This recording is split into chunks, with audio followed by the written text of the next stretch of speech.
अभी हाल ही में मैंने एप्रो का ये ट्रियॉन मॉडल सोलर इन्वर्टर बाय किया है। चलिए पैकेज को खोलते हैं। यहाँ पर आप देखेंगे ये यूज़र मैनुअल है जो कि पैकेज में ही हमको मिला है। इसमें सारे इंस्ट्रक्शंस दिए गए हैं। साथ ही आप देखेंगे इन्वर्टर के कुछ फ्यूज़ जो है वो भी हमें साथ में मिलते हैं। तो इस तरह से यूज़र मैनुअल हमें मिल जाता है। चलिए इसे साइड में रखते हैं और हम इन्वर्टर को पैकेज से बाहर निकालते हैं।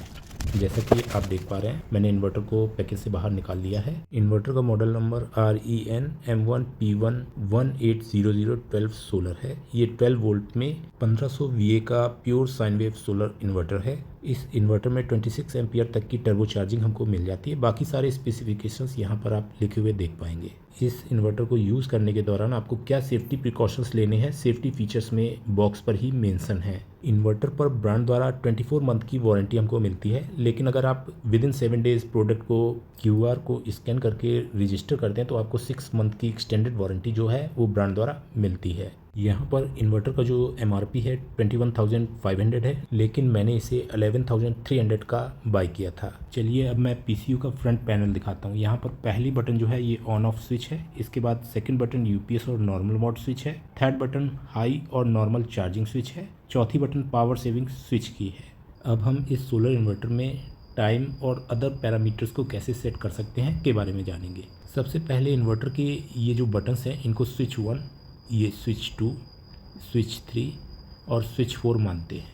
इसी आधार पे हम सेटिंग्स को करेंगे। उससे पहले मैं आपको इन्वर्टर का साइड और बैक लुक दिखाता हूँ। यहाँ पर आप देखेंगे इप्रो ने कुछ इंस्ट्रक्शंस यहाँ पर भी दिए हैं। आपको ये सारे इंस्ट्रक्शंस अच्छे से देख लेने हैं और उनको अच्छे से समझने के बाद ही आप इस सोलर इन्वर्टर को यूज़ करें। अब हम बैक साइड आते हैं। बैक साइड में आप देखेंगे ये बैटरी की कनेक्टिंग लीड्स हैं।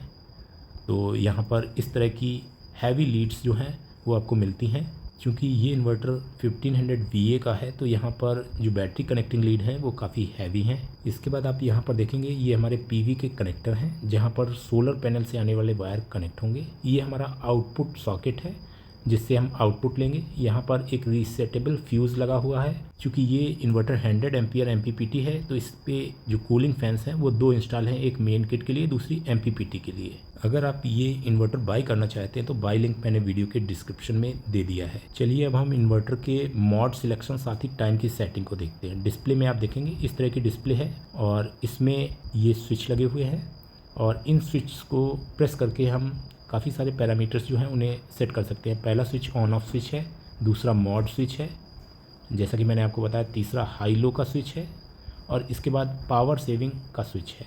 ये सोलर इन्वर्टर RTC मॉडल है यानी रियल टाइम क्लॉक। तो यहाँ पर जो सारे पैरामीटर्स हैं उनकी सेटिंग से पहले हमको टाइम की सेटिंग जो है वो करनी पड़ती है।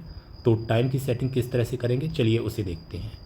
तो यहाँ पर टाइम की सेटिंग को सेट करने के लिए स्विच 3 और स्विच 4 एक साथ हमें प्रेस करना होता है। जब हम इन्हें एक साथ प्रेस करेंगे तो डिस्प्ले में 0000 टाइमिंग आ जाएगी, जिसके बाद हम टाइमिंग की सेटिंग जो है वो कर सकते हैं। तो चलिए मैं इसे करके आपको दिखाता हूँ।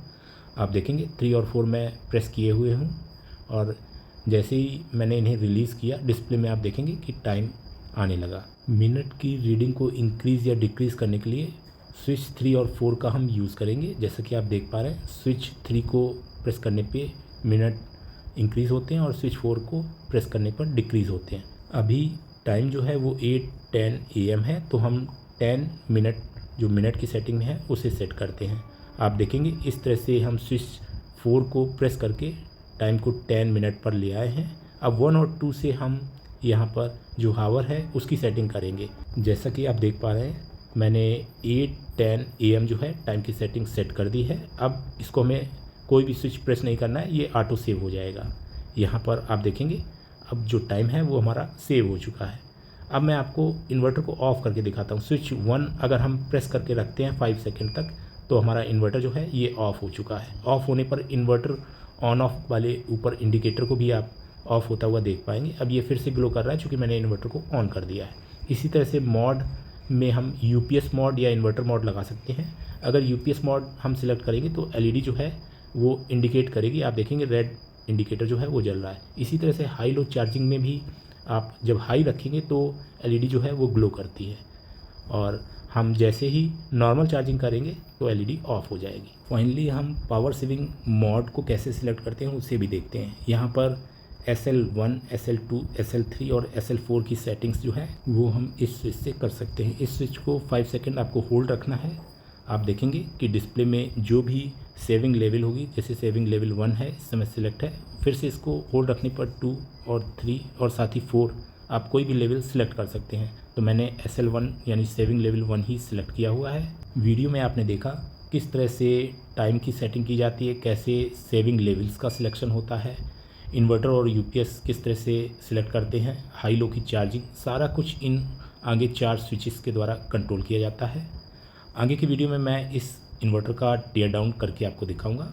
आज की वीडियो में इतना ही। Thanks for watching. Have a nice day.